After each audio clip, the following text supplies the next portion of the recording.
The weird things about ourselves that we don't understand. Why do I have this fear? Why do I feel attracted to those people who are actually really not good for me?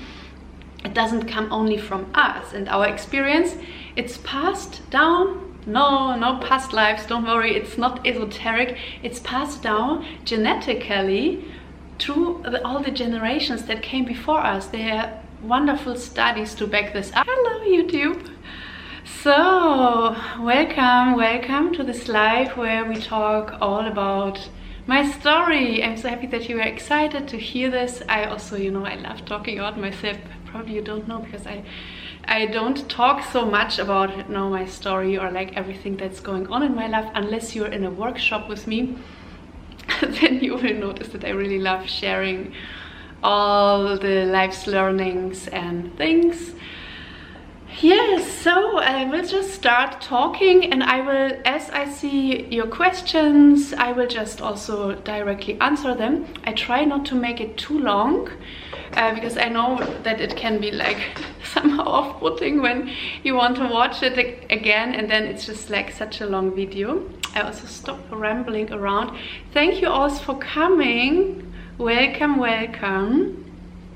everybody. I'm really a little bit, in another story behind the scenes, dyslexic. So I love reading, it's one of my favorite things, but I see everything, I can't just read so quick. But I remember some, Girl Sunday, I remember you, but I think when I call people out, then the others will maybe feel like left out. So I'm really bad at reading quickly, impromptu. So another story in my life. And also, I might have ADHD. This is also something fun that we discovered here, me and my team, my assistant Astrid, that maybe as Asya also. So many people came out with their ADHD, and then I researched it. There were some amazing TED Talks, and I said, that's me. I knew I was not crazy. I knew that this has an upside, having 30 thoughts at the same time and everything somehow connected, but it's really hard to communicate everything in a straightforward line.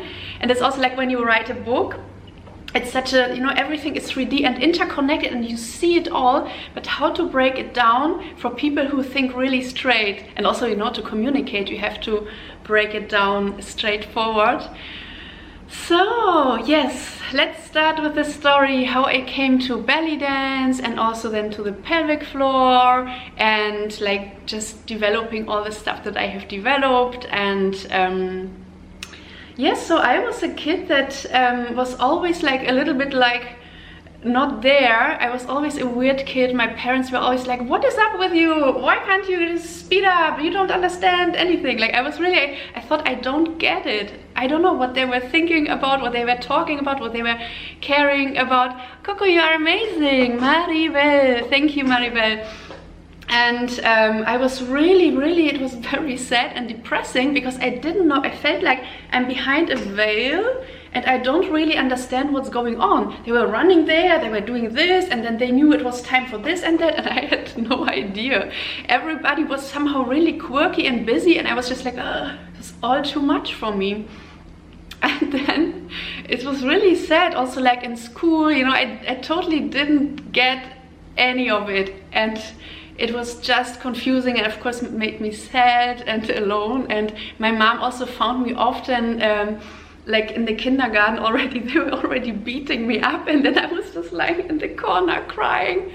And because I grew up, I was born in 1979 in Poland, and there was not so much food. There was a lot of scarcity, and then people were just standing in lines because they heard there was something. So if people are standing in line, let's just stand in line. So also the kindergarten teachers, they just, okay, some people are standing in line, let's stand in line. And then we're hoping there will be something at the end, maybe there will be meat or like something, So it was really very hard for the grown-ups to provide for us kids, and that's why many kids suffered, and I also suffered. And so yes, and then from there I was just constantly thinking that actually life could be easy and fun but somehow it couldn't be. Like, since I grew up, there was this, women have to get pregnant and be mothers, and men go to the war and are soldiers. And I was like, no, I can't. And then the life was just so heavy, but inside of me, I knew, no, this can't be. It has to be light. And whenever I was listening to something like some strange music that was not coming from our culture. Actually, you know, I was born in Poland, but actually our culture was Ukrainian. So we were like already immigrants in Poland, and then later we immigrated to Germany in a very complicated story. And like everything that was somehow exotic, not from the culture that I knew, some like with the gypsy or like flamenco or something, you know, and wherever they were like the musical tones, because you know in the West we have the half tone, so we have the tones, and then the half tones, and then in the Arabic world they're also like the quarter tones, and everything that was a little bit like off, I thought, oh, that excited me. And then I got this this thing that I knew there was more. Like, it was not all just dull and heavy and incomprehensible. There was something worth, oh, this is Astrid. Astrid is here, hello. And so I was constantly somehow, it was like a silver lining. And when I read about the silver lining in Hermann Hesse's book, I think it was Steppenwolf, I thought, he feels the same that I'm feeling. Like, there is something, but I don't know what. And now, today, I know what, but everything at its time. And so I was always like, when I listened to the music, I was always like, maybe I could dance, maybe life could be fun. But you know, I was of course extremely shy. I was shy, and you know, I was really also abused and beaten. Like, I was really like, you know, anytime I wanted something, I was like, who do you think you are? Like, I was really like kept down to such a tiny person. And so like I never thought I could dance, or I could whatever, you know, like laugh and have fun. And then so I didn't do any dancing, there was also, I think there was nothing like it in Poland. I think we had only like school sports and somehow parades. And I was really bad at everything. I was afraid of the ball. I didn't know where, when, what to run. And then they were like, run here, run there. And they said, ah! I was just totally overwhelmed with everything. So I didn't do any of it. But then in Germany, I finally got my mom to sign me up for a ballet class. It was in a small town in Germany, and I started ballet dancing there. And I got also my little outfit. So like, we were really poor because we were immigrants, although my parents were like, my mother was an engineer, my father was what is it called in English? A doctor who does operations in a hospital. So they were actually safe, but my father was really greedy. And he didn't give us much money. He gave us all for food, everything education related.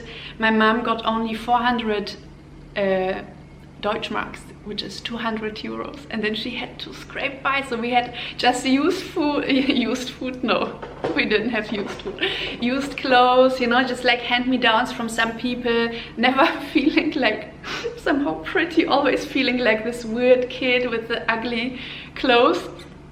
But I got for ballet training, I got one pair of shoes, and this is the only pair I got. Like, they were really too small, but anyway, I would still squeeze my foot into this, because you know, you grow as a kid. And then one pair of stockings, and they got also smaller and smaller, and one pink little cotton, with a little cotton tutu. And I was over the moon. All like, in ballet class, I was doing everything, and then I was training at home day and night, and I was really so happy and so moved by the music. And I knew like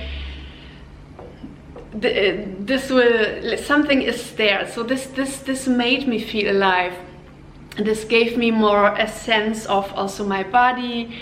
And yeah, that's basically how I got into dance. And later I tried also other dances. And then when I was I had also like a spiritual experience. So when I was small, I think it was 12 or so, I was outside and I was always anxious, and then the fear got really, really big, and I thought, oh my god, I will die. It was probably like a panic attack, but I was alone, I was in nature.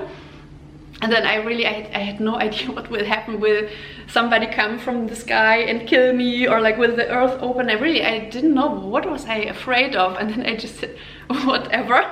I just gave up. I was like, now I'm laughing, but then I was really like, oh my god, I didn't know what happens. And then I just gave up. And then once of a sudden I knew that I'm everything, that I am it. I am the fear, I'm everything, I'm everything. And I knew, oh my god, I am God.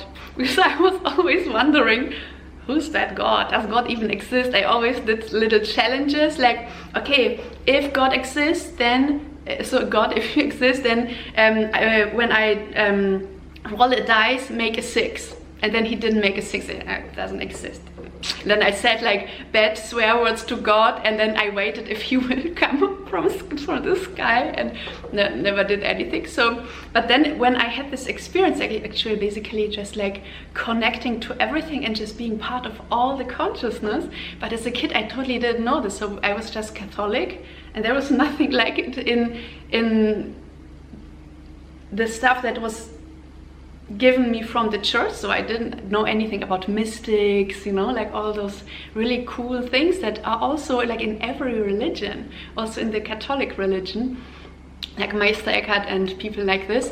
And so yeah, so this was already like one little piece of the puzzle, because I thought, okay, so it's not that we have to be small and in fear. There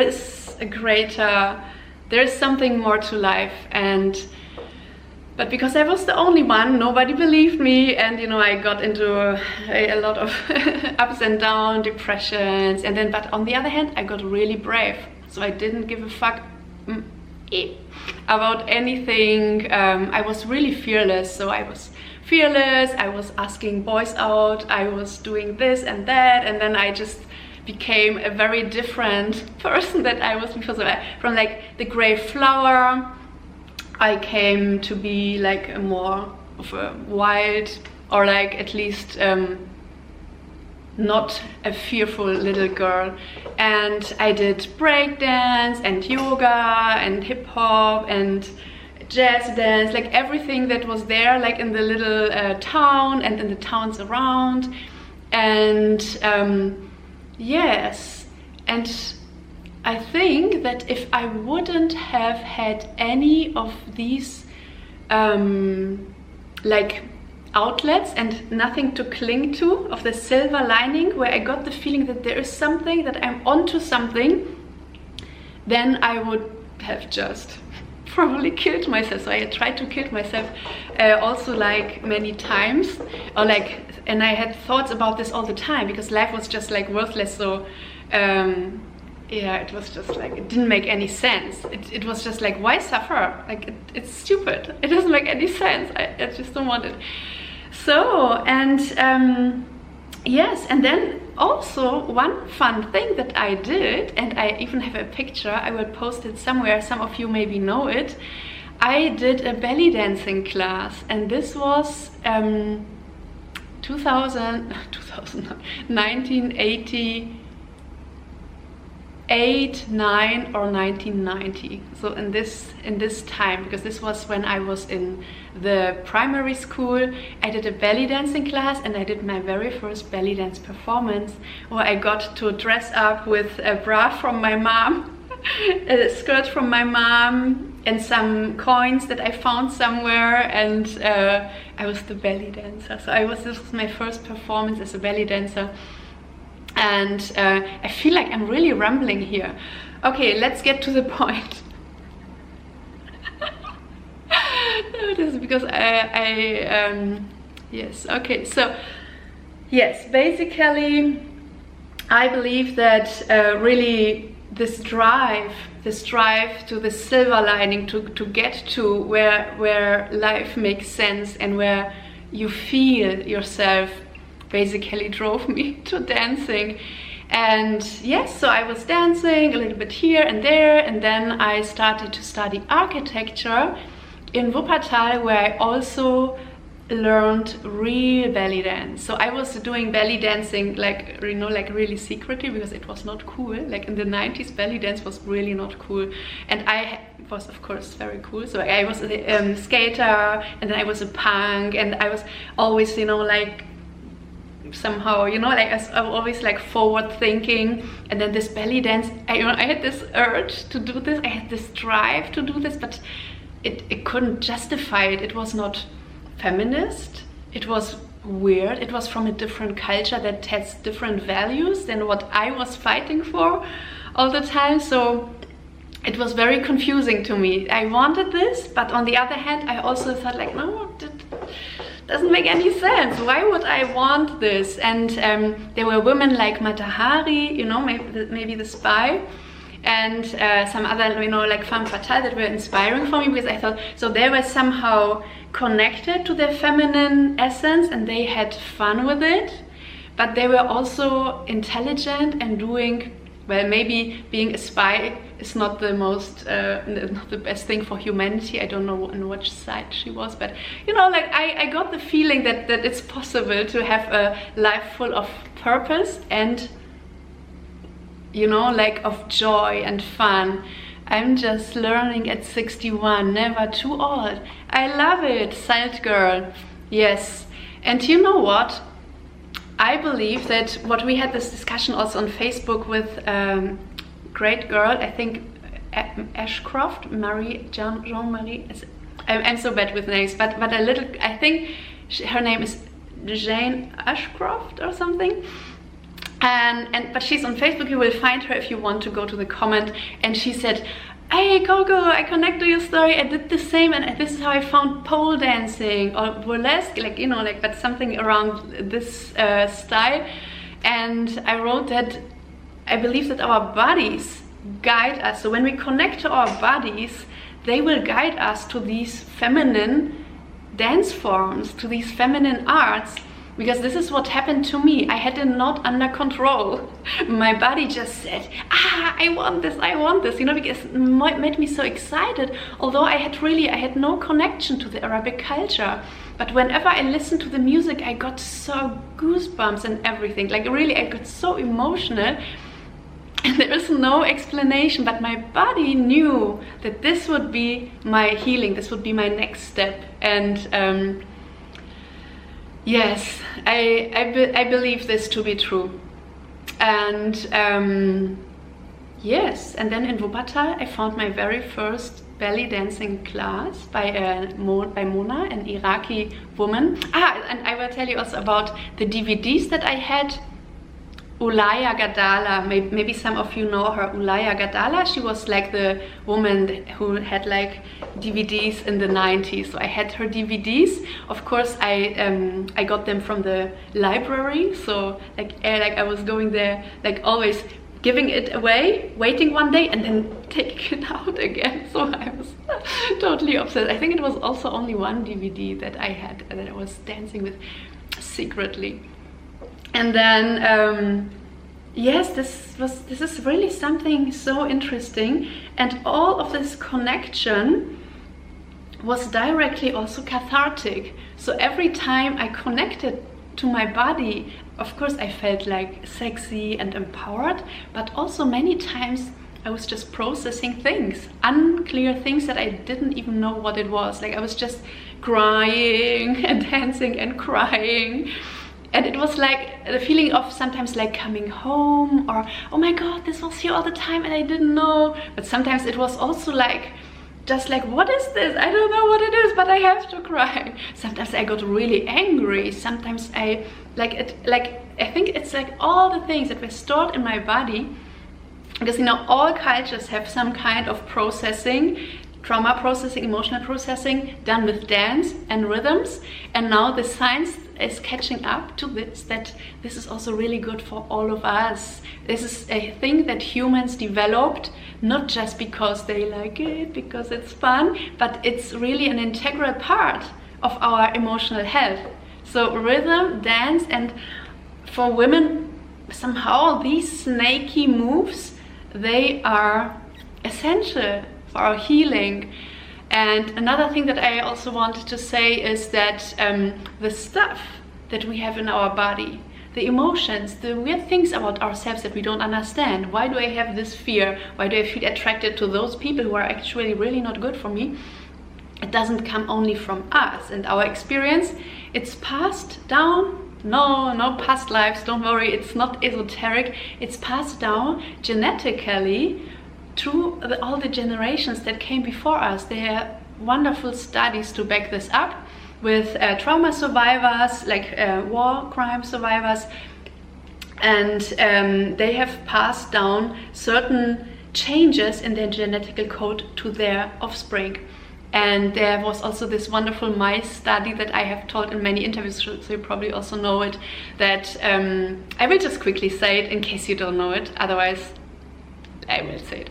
Okay, so there were mice bred, and they were treated with electroshocks while receiving a smell of cherry blossoms. So, you know, like Pavlov's dog, cherry blossoms, and this pain was connected in this generation. Then the next generation of mice, so they just stopped the experiment and they bred them, they had the kids, and then the other kids, they have also the kids, so like the grandkids of those people, of those mice who had the electroshocks, they didn't know anything about electroshocks, about cherry blossoms, but then when they got the smell, their bodies produce the same stress hormones and the heart rate, like the same stress response. So it's wired into them to equate cherry blossoms with pain. And now they can't enjoy cherry blossoms. And what does it mean for us? Things that we want, or maybe that society now that we're all emancipated is telling us that we should want, like be visible, be successful, have a big impact, or whatever, like be the best mom while you're also working, you know, like all the things that you should be doing, but somehow you struggle.